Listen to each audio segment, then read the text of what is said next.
কেহ নেই। হ্যাঁ, ওইখান থেকে একজন ভাই আমরা বলছেন যে সূরাতুন নাস।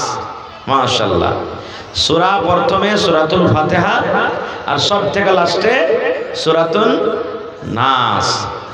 ভাই মুসলমান, কিন্তু নাজিলের দিক দিয়ে সূরাতুল ফাতিহা আগে নাজিল হয়নি, তারতিবের দিক দিয়ে আগে লাগানো হয়েছে। সব থেকে কোরআন মাজিদের মধ্যে সব থেকে আগে যে সূরাটার 5খানা আয়াত নাজিল হয়েছে সেটা হলো সূরাতুল আলাক। ইকরা বিসমি রাব্বিকাল্লাযী খালাক, খালাকাল ইনসানা মিন আলাক, ইকরা ওয়া রাব্বুকাল আকরাম, আল্লাযী আল্লামা বিল কলম, আল্লামাল ইনসানা মা লাম ইয়ালাম। এই 5খানা আয়াত নাজিল হয়েছে। তো ভাই মুসলমান, আমরা মুসলমান কোন সূরা যদি নাও জানি তো কম করে সূরাতুল ফাতিহা জানি নাকি? আমরা সূরাতুল ফাতিহা জানি কেনে? যে নমাজ রোজা করতে হবে, নমাজ রোজা করতে হবে বা বিয়া শাদিও করতে হবে, তার লেগে দুটো সূরা শিখতে হবে কোনো হালাতে, না হইলে হয়তো দেখতে যেদিন আসবে ঘুরে টুরে চলে যাবে, এটা বোকা জামাই জানে না কিছু, এ মনে করা মেলায় মানুষ শিখে রাখে। ভাইরে, সূরাতুল ফাতিহা সবাই জানছে, কিন্তু তার মানা, তার মতলব, তার তরজমা, আল্লাহ সূরাটাতে কি বলছেন আমরা সবাই জানি না। যারা হয়তো পড়ালেখা মানুষ তারা জানছে, তাছাড়া জানি না। কিন্তু সূরাতুল ফাতিহা শুধু নয়, গোটা কোরআনের মানা, মতলব, তরজমা মুসলমানকে জানা দরকার। দরকার নেই? জানা দরকার না দরকার নেই? জানা দরকার। আল্লাহ রাসূল সাল্লাল্লাহু আলাইহি ওয়াসাল্লাম একটা হাদিসে বলেছেন, যে মুমিন মুসলমান কোরআন জানে, কোরআনের মানে বুঝে, ওর উদাহরণ দিয়েছে কলমা নেমুর মতন। কোন নেমুর মতন? কলমা, সান্তলা নেমুর মতন। নেমু খেয়েছেন আপনারা? সান্তলা নেমু রাত দিন খাইছেন, কিনে আনছেন বাজার থেকে। দেখবেন সান্তলা নেমুতে একটা এমন সেন্ট, এমন খুশবু আছে, যখনই আপনি তার চোখাটাকে ছিলবেন সুন্দর একটা নাকে সেন্ট আসবে। আসবে না? আসবে না? তো নবী বলেছেন, যে কোরআন জানে, যে মুসলমান মুমিন কোরআন জানে, কোরআনের মানে বুঝে, সে হলো কলমা নেমুর মতন। মানে নিজে লাভ পাইবে, স্বাদ পাইবে, আর ওয়ার দ্বারাতে অন্য মানুষও লাভ পাইবে। যেমন কলমা নেমু যে খাইছে ও সেন্ট পেয়েছে, আর ওর পাঞ্জরে যে থাকছে ও না খাইতে গেলে ওর নাকে সেন্টটা যাবে, মজা লাগবে। এই মতন হলো যে কোরআন জানছে। আর যে মুসলমান কোরআন জানে না কিন্তু মুসলমান আছে, তো রাসূল বলেছেন ও খাজুরের মতন। কিসের মতন? খাজুরের মতন। খাজুর খাইতে মিঠে, কিন্তু ওর পাঞ্জরে যদি 8 জন 10 জন 5 জন মানুষ বেঁচে থাকে, এক বড়া যদি খাজুর আপনি গোটে খেয়ে ফেল দেন, তো পাঞ্জর কারালা সেন্ট পাইবে কি? পাইবে যে ভাই? কেউ সেন্ট পাইবে না। খুব কেনে?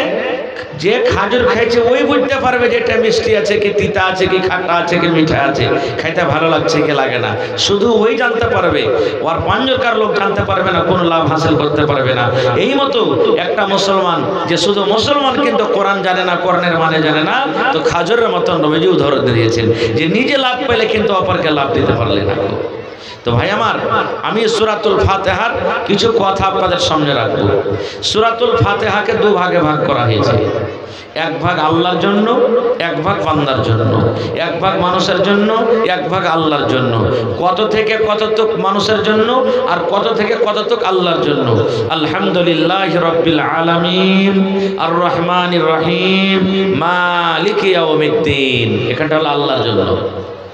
তারপরে আছে ইয়াকা না'বুদু ওয়া ইয়াকা নাস্তাঈন, ইহদিনাস সিরাতাল মুস্তাকিম, সিরাতাল লাযীনা আন'আমতা আলাইহিম, গায়রিল মাগযুবি আলাইহিম ওয়ালাদ-দাল্লিন। এখানটা হলো বান্দার জন্য। গোটা কথা বলতে পারা যাবে না, একটা আয়াত পড়িতে পড়িতে মনে আমার সময় শেষ হয়ে যাবে, কারণ আমার মাথাতে 2টা জিম্মেদারি আছে। কিছু কথা বলবো, আর লম্বা করে বলবো না, খুব শর্টে 2, 4, 5, 10 মিনিট। তারপর থেকে তখন মাদ্রাসার উন্নতির জন্য কিছু আপনাদের কাছ থেকে নিব। তো যখন এসেছেন আপনারা কষ্ট করে 2টা কথা বলে যাই। আল্লাহ তাবারাক ওয়া তাআলা এই সূরাটার কত ফজিলত দিয়েছেন, কত মান সম্মানকে বাড়িয়ে দিয়েছেন, আল্লাহ এই সূরাটার মার্তাবা কত দিয়েছেন। একটা হাদিস আপনাদের সামনে তুলি। কি নবী আমার বলেছেন, লা সালাতা লিমান লাম ইয়াকরা বিফাতিহাতিল কিতাব। নবী আমার বলেছেন, উম্মত রে, তোমার কোনো নামাজ হবে না, তোমার ফরজ নামাজ হবে না, তোমার ঈদ বকরিদের নামাজ হবে না, জানাজার নামাজ হবে না, তাসবিহ তাহলিলের নামাজ হবে না, হে আমার উম্মত জুমার নামাজ হবে না, তোমার তারাবির নামাজ হবে না, দুনিয়ার কোনো নামাজ তুমি যদি পড়ো তোমার নামাজ হবে না। কতক্ষণ নামাজ হবে না? নবী আমার বলেছেন যে রিকাতে যে নামাজে তুমি সূরাতুল ফাতিহা তেলাওয়াত না করতে পেলে, যে রাকাতে তোমার সূরাতুল ফাতিহা তেলাওয়াত ছুটে গেল, যে সূরাতে তুমি যে রিকাতে সূরাতুল ফাতিহা পড়িতে পেলে না, নবী বলেছেন ওই নামাজ তোমার কিন্তু হবে না। সোজাসুজি কথা। একটা বুখারী শরীফের হাদিস আছে, যে রুকু পেয়ে গেল রিকাত পেয়ে গেল, যে রুকু পেয়ে গেল রিকাত পেয়ে গেল, অর্থাৎ রিকাতের ফজিলত পেয়ে গেল। সূরাতুল ফাতিহা, আমি এটা ইখতিলাফি মাসলা আছে, মেলাই উলামায়ে কেরাম কিছু কিছু বলেছেন, কিন্তু সোজা মাসলা বুঝলেন সূরাতুল ফাতিহা আপনাকে নামাজে তেলাওয়াত করতে হবে। একটা উদাহরণ দিচ্ছি আপনাকে। মাগরিবের নামাজ চলছে, এশারের নামাজ চলছে, ধরেন কোন টাইমের নামাজ চলছে, আর আপনি মসজিদে ঢুকছেন নামাজ পড়ার জন্য। ইমাম সাহেব সূরাতুল ফাতিহা শেষ করে দিয়েছেন, এবার সূরাতুল কাফিরুন, সূরাতুল ফিল বা অন্যান্য সূরা পড়িতে শুরু করে দিয়েছে। এবার আপনি মসজিদে ঢুকছেন, আল্লাহু আকবার বলে বুকে হাত বাঁধলেন। বুকে হাত বাঁধার পর একটা বায়াত বাণী পড়িতে হবে, হবে না? হবে না? বলেন। বায়াত বাণী পড়িতে হবে। এইবারে যদি আপনি বায়াত বাণী পড়িতে যাচ্ছেন, তো ইমাম সাহেবের উত্তর সূরাতুল ফাতিহা শেষ হয়ে গেছে, ইমাম সাহেব দোসরা সূরা তেলাওয়াত করতে শুরু করে দিয়েছেন, আপনার বায়াত বাণী শেষ হইতে না হইতে এই রুকুতে চলে যাবে ওইটা পড়ে। তবে আপনি কি করবেন এই সময়তে? এই মুসলমান ওই সময়তে ওই টাইমে বায়াত বাণী আপনাকে পড়িতে হবে না, বায়াত বাণী আপনি ছেড়ে দেন, বায়াত বাণী আপনাকে ছেড়ে দিতে হবে। আল্লাহু আকবার বলে বুকে হাত বাঁধলেন, আর হাত বাঁধার পর আউযু বিল্লাহি মিনাশ শাইতানির রাজিম, বিসমিল্লাহির রহমানির রহিম এগুলা পড়ার পর গোটা সূরাতুল ফাতিহা আপনি পড়লেন। আর সূরাতুল ফাতিহা পড়ার পর ইমামের সাথে আপনি রুকুতে চলে যান, তাহলে আপনি রিকাতটা পেয়ে গেলেন। কিন্তু মুসলমান, যদি আপনি বায়াত বাণী পড়িতে আছেন আর পড়িতে পড়িতে যদি সূরাতুল ফাতিহার তেলাওয়াত না হলো, ইমাম সাহেব রুকুতে চলে গেলেন, আপনিও তার সাথে সাথে রুকুতে চলে গেলেন, যদি সূরাতুল ফাতিহার তেলাওয়াত আপনি নামাজের ভিতরে করতে পেলেন না, নবী বলেছেন ওই রিকাতটা তোমাকে ইমামের সালামের পর তোমাকে আদায় করতে হবে। ওই রুকাতটা তোমাকে ইমামের সালামের পর তোমাকে পড়িতে হবে। বায়াত বাণী যদি ছুটে যায় নামাজ হয়ে যাবে, কিন্তু সূরাতুল ফাতিহা যদি ছুটে, রাসূল বলেছেন তোমার নামাজ হবে না। তাহলে এক নম্বর ফজিলত আপনি শিখে নিলেন। দুই নম্বর, সূরাতুল ফাতিহার কয়েকটা মানা আছে। সূরাতুল ফাতিহার নাম হলো সূরাতুল ফাতিহা, সূরাতুল ফাতিহার নাম হলো উম্মুল কোরআন, সূরাতুল ফাতিহার নাম হলো সূরা সাবি'আ মাসানি, সূরাতুল ফাতিহার নাম হলো সূরাতুল হাম, সূরাতুল ফাতিহার নাম হলো সূরাতুল শুকর, সূরাতুল ফাতিহার নাম হলো সূরাতুদ দুআ, সূরাতুল ফাতিহার নাম হলো সূরাতুল শিফা। এই করে করে মুসলমান সূরাতুল ফাতিহার 20টা পর্যন্ত নাম রয়েছে। কয়টা? 20টা নাম রয়েছে। যদি আপনাকে কেউ জিজ্ঞাসা করে যে ভাই সূরা উম্মুল কোরআন জানো জি, এমন দেখতে হবে না যে উম্মুল কোরআন কোন সূরা রে ভাই, যে সূরাটার নাম সূরাতুল ফাতিহা ওই সূরাটার নাম হলো উম্মুল কোরআন। আপনাকে যদি কেউ বলে ভাই সূরা সাবি'আ মাসানি জানো, এমন দেখতে হবে না, কারণ যে সূরাটার নাম সূরাতুল ফাতিহা ওই সূরাটার নাম হলো সূরা সাবি'আ মাসানি। এরকম ভাবে আপনাকে পড়িতে হবে। আর একটা ফজিলতের কথা আপনার সামনে বলে দিই। কিছু সাহাবায়ে কেরাম আল্লাহ রাসূলের জামানাতে লড়াই করে, তিজারত করে সফর থেকে বাড়ির দিকে আসছিলেন, মদিনা আসছেন, বাড়িতে আসছেন। আস্তে আস্তে রাইট হয়ে গেল। তখন মোবাইল কোনটা পেবেন, এই জার্নিটার লাইন কোনটা পেবেন, তখন এইটা 10-15 বছর থেকে এগুলো এসেছে। এখন গাড়ি ঘোড়ার তখন জামানা ছিল না, হাইটা উঠে ঘোড়াতে এগুলা সব মোটামুটি যারা এখানে বয়স্ক মানুষ আছেন, আমার ওস্তাদে মহতারাম বসে আছেন, এরকম বয়সের যত মানুষ আছেন, বাড়ি থেকে আজ থেকে 25 বছর আগে হাইটে গেছে গোলাপবাগ পূর্ণিয়ার, ওখান থেকে সওদা কিনে হাইটে এসছে, গেছে না যায়নি। আর এখন মোটর সাইকেলে যেতে গজমাকে খাস্তা না হয়ে গেল। খাস্তানা হয়ে গেল, হাইটে হাইটে গে ছেড়াইছে। তো আল্লাহ রসুলের জামানা 1400-1500 বছর হইতে গেছে, ওই জামানাতে তখন গাড়ি ঘোড়া কোনটা পেবেন ভাই? আজ থেকে 10-15 বছর আগে বিয়ে গেছে তো টাপুরের গাড়িতে গেছে না জানি। এখন টাপুরের গাড়ি দেবে, খাইতে দিবে না কাউকে বেরেতকে, কবে লজ্জা লাগছে। কিছুদিন ট্রেক্টর চললো, কিছুদিন সওয়ারি চললো, এখন সওয়ারিটা উঠে যাবে ছাক্কা বোলোরো স্কর্পো, বোলোরো স্কর্পো, বোলোরো স্কর্পো, এগুলাই শুধু দিয়েছে। দেখেন তো তখন গাড়ি ঘোড়া কোনটা পেবেন? সাহাবাই কেরাম রাস্তাতে হাঁটছেন, রাইট হয়ে গেছে। একবারে লম্বা ঘটনা ছোট করে বলছি। এবারে একটা গ্রাম ঢুকেছে, তো ইয়াহুদের গ্রাম, এটা ইয়াহুদের গ্রাম। মুসলমানের এসে গ্রামের লোককে বলছেন যে ভাই রাইত হয়ে গেছে, আজ রাইত তোমরা আমরাকে গ্রামে থাকতে দেবে না? মুসলমানের দুশ্মন ভাই সব দিনই, কিন্তু এই নতুন এই জমানাতে নয়, সব দিন। ওই গ্রামের ইয়াহুদিরা বলছে তোমরা মুসলমান, তোমরাকে থাকতে দেবো না গ্রামে। মুসলমানেরা কি করবে যখন থাকতে দিলে না? গ্রাম থেকে বাহিরে খানিক দূরে যে তাম্বু টাইনে ওখানে ওরা রাত কাটাতে লাগলেন, যে ভোর হবে তখন এখান থেকে যাব। আল্লাহর মাসলাহাত কি, ওই ইয়াহুদের গ্রামের মোড়ল যে ছিল সর্দার, ওকে বিষাক্ত জানোয়ারে কামড়ে লেছে।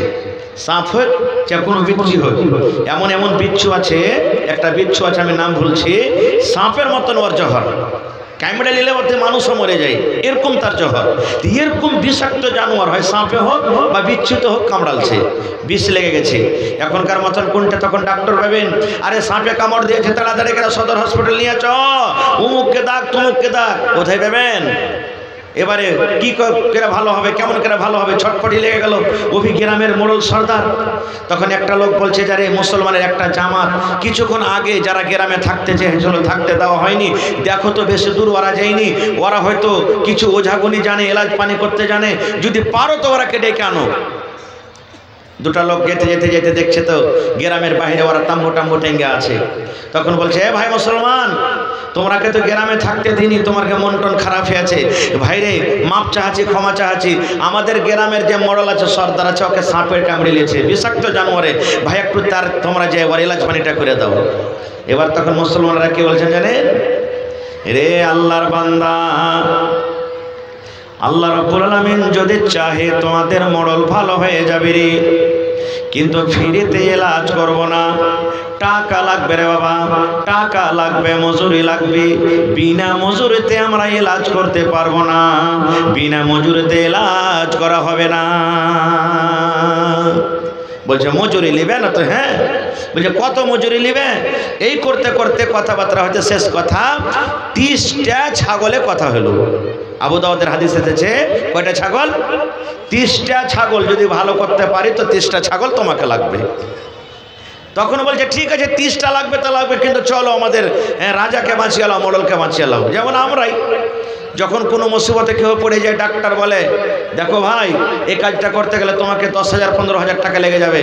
আমরা মুসিবত দেখে কি বলছি? টাকা দেখিও না ডাক্তার বাবু, যা লাগবে দিব, কিন্তু ছেলেকে ভালো করো, বলে কি বলি না? তো ওরা বলছে যে আমাদের গ্রামের মোড়লকে কামড়ে নিয়েছে, যা লাগবে যা লিবে দিব, কিন্তু চলো। এবার চলে এলেন, বলছে কই তোমাদের মন্ডল? এবার মন্ডলকে বসে আছে কিংবা শুতে আছে। এবার মন্তর পড়ে ফোঁক দিতে লাগলেন, ঝাড়ু দিতে লাগলেন, ফোঁক দিতে লাগলেন, ফোঁক দিতে লাগলেন, ফোঁক দিতে লাগলেন। কেমন ফোঁক?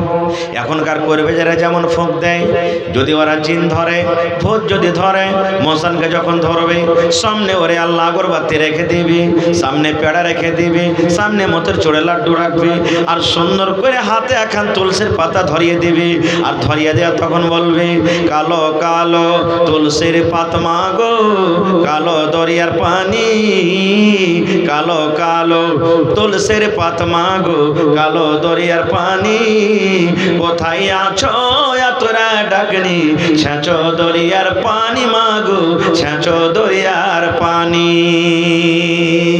নাকি শিরকি কথায় গলা? এ আমার মায়েরা, এ খালারা, দিদিরা, নানিরা, যদি কোনো মা, যদি কোনো খালা, কোনো ভাই এই সমস্ত পড়িতে পড়িতে যদি মত হয়ে যায়, মত যদি হয়ে যায় রে মা, আর যদি তওবা না করতে পান, বিনা তওবাতে যদি মত হয়ে যায়, মারে, খালারে, ভাইরে, নামাজ পড়তে গেল, আল্লাহ আল্লাহর জাহান্নাম যেতে হবে, তেলাওয়াত করতে গেল আল্লাহর জাহান্নাম যেতে হবে, রোজা রাখতে গেল আল্লাহর জাহান্নাম যেতে হবে। কারণ আল্লাহ রব্বুল আমিন জীবনের ইচ্ছা করতে গেলে সব গুনাহকে মাফ করতে পারবে। আপনার জীবনের চোরের গুনাহ আল্লাহ মাফ করতে পারবে, আল্লাহ জীবনে জেনার গুনাহ মাফ করে দিবে, আল্লাহ জীবনে হয়তো আপনার নামাজ ছাড়া গুনাহ মাফ করে দিবে, রোজা ছাড়া গুনাহ মাফ করে দিবে। আল্লাহর ইচ্ছা, আল্লাহ যদি চাহে তো আপনাকে মাফ করবে কিংবা সাজা দেবে। কিন্তু বন্ধুরে, যদি কোনো মানুষ শিরিক করে মরে যায়, তওবা না করে, আল্লাহ বলেন আমি এই গুনাহকে কোনোদিন মাফ করব না। নারে তাকবীর। আল্লাহ বলছেন একে মাফ করব না। শেষ কথা, সাহাবী ফোঁক দিতে লাগলেন, ফোঁক দিতে যায়, ফোঁক দিতে যায়, ফোঁক দিতে যায়, ফোঁক দিতে যায়, বারবার ফোঁক দেয়, বারবার ফোঁক দেয়, বারবার ফোঁক দেয়। ফোঁক দিতে দিতে দিতে একবারই গ্রামের মণ্ডল চাঙ্গা হয়ে গেল, ভালো হয়ে গেল, ফোঁক দিতে দিতে ভালো হয়ে গেল। এবার কথা মতন 30টা ছাগল দিয়ে দেওয়া হলো। ছাগল হাঁকিয়ে নিজের দলে চলে গেলেন। একজন সাহেব বলছেন যে ওকে জবাই করে একটাকে, আর একজন বলছেন না, না রে ভাই, না না জবাই করতে হবে না। বলছে কেন জবাই করতে হবে না?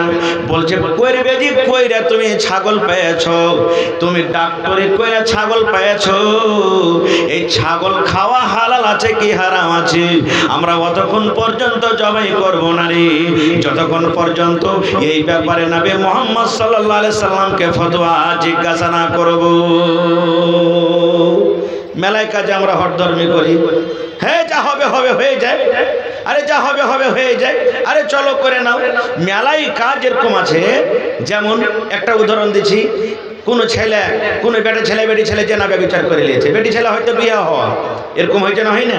বেটি ছেলেটা বিয়ে হওয়া, বেটা ছেলেও বিয়ে হওয়া, বা বেটি ছেলেটা বিয়ে হওয়া, বেটা ছেলেটা আইভি, জেনা হয়ে গেল, ধরা পড়ে গেল। ওর পুরুষটা তখন কইছে আমি এরকম বদ বেটি ছেলেকে রাখবো না বাড়িতে। তালাক হয়েছে না, হয় না? সমাজের মানুষ তালাক করে দিচ্ছে, আমরা তালাক হয়েছে। কিছু মানুষ তখন কইছে আপ কি করতে হবে? তো শরীয়তের ফয়সালা হলো কি, বাস 2 মিনিট, শরীয়তের ফয়সালা হলো কি যে ওকে ইদ্দত পালন করার পর তখন অন্যর সাথে বিয়ে হবে। কিন্তু মেলায় মানুষ বলে কি, হে মৌলানা দেখো না জি হাদিসের কোনো পাতাতে দেখো, কোনো কোনাতে দেখো, আরে দেখো কোনো পাতাটা উল্টে, মানে কোন ভাবে আমরা একটা নাজায়েজকে জায়েজ করে দেব, এরকম ভাবে আমরা লেগে থাকছি। কিন্তু সাহাবীর আমল দেখেন, বলছে না রে ভাই না, না রে ভাই না, জবাই করা চলবে না, খাওয়া চলবে না, যতক্ষণ পর্যন্ত এই ব্যাপারে আমরা নবীকে ফতোয়া জিজ্ঞাসা না করব, ততক্ষণ পর্যন্ত আমরা কেউ বকরি জবাই করে খাবো না, ছাগল জবাই করে খাবো না। এবার 1 দিন 2 দিন 3 দিন 5 দিন 6 দিন লাগলো, মদিনায় হাজির হয়ে গেলেন, মদিনা চলে গেলেন। এবার সাহাবার জামাত নবীর দরবারে হাজির হয়ে গেলেন। এবার গোটা রাস্তাতে যা ঘটনা ঘটেছিল সব শুনিয়ে দিলেন। এবার নবীকে বলছেন, নবী গো এরকম ভাবে ঝাড় ফোঁক করে আমরা 30টা ছাগল পেয়েছি গো নবীজি, 30টা আমরা বকরি পেয়েছি, কিন্তু আমরা জবাই করে খাইনি, আমরা তাকে গোশত বানিয়ে খাইনি, সুন্দর করে তাকে আমরা আমানত হিসেবে নিয়েছি। নবী গো এটা আমাদের লেওয়া কেমন হয়েছে গো নবীজি, এটা আমাদের নেওয়া কেমন হয়েছে দয়া করে বলেন। নবীজি তাহাক্কুক করছেন, দেখেন নবীজি বলছেন সাহাবীরে একটুখানি কথা বলো রে বাবা, যে মোড়লকে, যে সর্দারকে বিষাক্ত জানোয়ার সাপে কামড় দিয়েছিল, ওই মন্ত্রটা যে তোমরা পড়েছিলে, ওই মন্ত্রটা একটু আমাকে কি শোনাবে না? ওই মন্ত্রটা দেখে কোনো শিরকের কথা নয়, এই মন্ত্রটা সুদ আছে কিনা, কোরআনের কথা আছে কিনা, আমি নবী আমার কথা আছে কিনা, তোমরা কি একটু জানাবে না? কি পড়ে পড়ে তোমরা ফোঁক দিয়েছিলে দেখেন। এবার সাহাবী বলছেন, নবী গো অন্য কিছু আমরা পড়ি না গো নবীজি, অন্য আজেবাজে কোনো কথা পড়েনি। আউযু বিল্লাহি মিনাশ শাইতানির রাজিম, বিসমিল্লাহির রহমানির রহিম পড়ে সূরাতুল ফাতিহার তেলাওয়াত করেছি। সূরাতুল ফাতিহা পড়লাম, ফোঁক দিয়ে দিলাম, সূরাতুল ফাতিহা পড়লাম, ফোঁক দিয়ে দিলাম, সূরাতুল ফাতিহা পড়লাম, ফোঁক দিয়ে দিলাম। বারবার বারবার এটা তেলাওয়াত করেছেন নবীজি, যতক্ষণ পর্যন্ত লোকটা চাঙ্গা না হয়েছে, সুস্থ না হয়েছে। আমরা বারবার বারবার তেলাওয়াত করে আমরা ফোঁক দিয়েছি। নবীজি তখন বললেন তোমাদের জন্য জায়েজ আছে। আরো মেলায় কথা আছে, আমি ওদিকে যাব না। মুহাদ্দিসিনে কেরাম সামনে হাদিসটা রেখে বলছেন যারা ডাক্তারি করে, পেশেন্টকে দেখে, মারিজকে দেখে এলাজ পানি করে টাকা নিতে পারে, জায়েজ আছে। কিন্তু যারা শরীয়ত বিরোধী মন্ত্র পড়ে, শরীয়ত বিরোধী ঝাড়ফুঁক করে, ওদের তো মন্ত্র পড়াও হারাম আর ওই ব্যাপারে মজুরি লওয়া হারাম। ভাই খারজা হোক, আমি আপনাদের সামনে সূরাতুল ফাতিহার একটুখানি দু চারটা কথা ফজিলত বয়ান করব। আল্লাহ যদি হায়াত রাখে ভাই এই সূরা নিয়ে আবার কোনোদিন বিস্তারিত আলোচনা করব যে আল্লাহ সূরাতে কি বলতে চাইছেন আর নামাজে আমরা আল্লাহকে কি বলছি, ইনশাআল্লাহ কোনোদিন বলবো। তবে ভাই এই সূরার মানা মতলব আমরা তো জানতে পারিনি, আমরা হয়তো পড়িনি বা বাবা মা পড়েনি বা কোনো হিসাবে জানতে পারিনি, কিন্তু নিয়াত করেন যে আমরা নিজের ছেলে মেয়েরাকে আনপড় করে রাখবো না, আমরা নিজের ছেলে মেয়েরাকে তালিম দিব, আমরা ছেলে মেয়েরাকে বিনা শিক্ষাতে রাখবো না, শিক্ষা আমরা দিব। আর শিক্ষা দিতে গেলে মাদ্রাসার দরকার আছে, বিনা টাকাতে মাদ্রাসা চলবে না। আলহামদুলিল্লাহ দেখেন এই বছরে কত মাদ্রাসা আপনার তারাক্কি করেছে, কত সুন্দরভাবে গেট তৈরি হয়ে গেছে, আরো কত রকম কাজ হয়েছে। আলহামদুলিল্লাহ এক টাকা আপনার মাদ্রাসাতে লেগেছে ভাই। তা ভাইরে আপনি 1 টাকা দেবেন 1 টাকা নিব, 5 টাকা দেবেন 5 টাকা নিব। দেখি আজকে আমার কোনো ভাই, কোনো মা, কোনো দাদি, কোনো নানি আছেন মাদ্রাসার জন্য 1 কাঠা কিংবা 1 ডিসমিল জমি দিতে পারবেন? মাদ্রাসার পাঞ্জরে হয়, মাঠে ময়দানে হয়, দিয়ে দেন, বিক্রি করে যা টাকা হবে লাগিয়ে দেবেন। কিংবা একটা লোক আসেন তো দেখি 50,000 টাকা দেনেওয়ালা আছেন, একটা লোক 20,000 টাকা দেনেওয়ালা আছেন, এবং 10 জন লোককে আমি দেখবো 10,000 করে, 10 জন লোককে দেখবো 5,000 করে, এবং আজকে হাজার হাজার মানুষের সংখ্যা ভাই আমি 100 জন আপনাদের কাছে আমি কথা রাখলাম, 1,000, 500, 2,000, 3,000, 1,500 এই করে করে করে 100টা আমি নওজওয়ান, 100টা বুড়া বুজুর্গ, 100টা আমার মা খালাকে দেখতে চাই।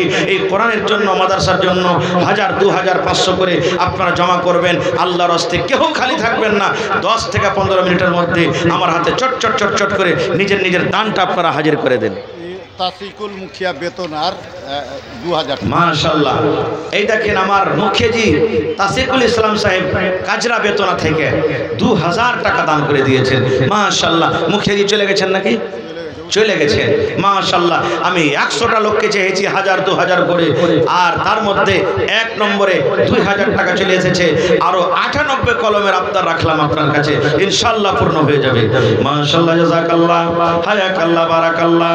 রব্বানা যালামনা আনফুসানা ওয়া ইল্লাম তাগফির লানা ওয়া তারহামনা লানাকুনান্না মিনাল খাসিরিন। রব্বানা আতিনা ফিদ দুনিয়া হাসানা ওয়া ফিল আখিরাতি হাসানাতাও ওয়া কিনা আযাবান নার। হে রব্বুল আলামিন 2,000 নয় 2 লক্ষ টাকা মনে করে তুমি কবুল করে নাও। মনের আশাকে আল্লাহ পুরা করো, রুজি রোজগারে আল্লাহ বরকত দাও, কামাই ধামাইতে আল্লাহ বরকত দাও, দুনিয়ার ভেজাল, দুনিয়ার ফিতনা থেকে আল্লাহ বাঁচিয়ে রাখো। আর একজন ভাই আমার 500 টাকা জমা করে দিয়েছি, 5,000 টাকা মনে করে তুমি কবুল করে নাও। মনের আশাকে আল্লাহ পুরা করো, রুজি রোজগারে আল্লাহ বরকত দাও, কামাই ধামাইতে বরকত দাও, দুনিয়ার ভেজাল, দুনিয়ার ফিতনা থেকে আল্লাহ বাঁচিয়ে রাখো। আমিন। আসেন ভাই উঠেন, একটু মেহেরবানি করে আল্লাহর রাস্তে আপনারা চট চট চট চট করে উঠেন, আর এই মাদ্রাসার জন্য আপনারা মদদ করে যান। মাশাআল্লাহ। এই দেখেন আমার একজন ভাই 500 টাকা দিলেন। নিয়ত করেন ভাই এক পারা কোরআনের দাম 1,000 টাকা কমসে কম এই মাদ্রাসাকে আমরা দিয়ে যাব। মাশাআল্লাহ, জাযাকাল্লাহ। এই দেখেন আল্লাহ আমার একজন ভাই এক পারা কোরআনের দাম 1,000 টাকা জমা করে দিয়েছে। আল্লাহ 1 লক্ষ টাকা মনে করে তুমি কবুল করে নাও। আর 500 হবে না? হ্যাঁ, লেখে দেন, পরে দিয়ে দিবে। সুবহানাল্লাহ। যে মোবাইলে থাকলে মোবাইলে দিয়ে দাও, যার কে সাথে না আছে মোবাইলে যদি থাকে ভাই অনলাইন মেরে দিবেন। মাশাআল্লাহ। আল্লাহ একজন ভাই আমার 500 টাকা দিয়ে দিলেন। 5,000 টাকা মনে করে তুমি কবুল করে নাও। মাশাআল্লাহ। 400 আর 100 হলে 500 টাকা হয়ে থাক ভাই, পারলে 500 টাকা পুরিয়ে দেন ভাই। আল্লাহ ভালো রাখবে, আল্লাহ রোজি রোজগারে বরকত দিবে, আল্লাহ কামাই ধামাইতে বরকত দিবে। মাশাআল্লাহ, জাযাকাল্লাহ। আর একটা ছোট ভাই, কি নাম? নূরুল ইসলাম নামে, দেখো এখানে এলো, এক পারা কোরআনের দাম 1,000 টাকা দান করে গেল। এই দান আল্লাহ তুমি করো গো কবুল, মাফ করে দাও আল্লাহ জীবনের ভুল। মাশাআল্লাহ। ভালো আছেন? আর 1 দিবেন না? জি, 500 টাকা দিলেন, আপনিও 500 টাকা দিবেন। এক পারা কোরআনের দাম দিয়ে দেন 1,000 টাকা। জি হিম্মত করেন, হিম্মতে বান্দা মাদাদে খোদা। মাশাআল্লাহ জাযাকাল্লাহ।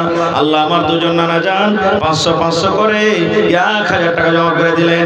আল্লাহ 1 লক্ষ টাকা মনে করে তুমি কবুল করে নাও। মাশাআল্লাহ। এই দেখেন আমার একজন ভাই বেনামিতে আল্লাহ 1500 টাকা 1.5 পারা কোরআনের দাম জমা করে দিলেন। আল্লাহ তার দানকে তুমি কবুল করে নাও। মনের আশাকে আল্লাহ পুরা করো, রোজগারে আল্লাহ বরকত দাও, কামাই ধামাইতে বরকত দাও। দুনিয়ার ভেজাল, দুনিয়ার ফিতনা থেকে আল্লাহ বাঁচিয়ে রাখো। যতদিন দুনিয়াতে বাঁচবে ইমানের হালাতে রাখো, নেককার করে রাখো। আমিন। মা খালার কে দান গালা আপনারা তাড়াতাড়ি করে নিয়েছেন।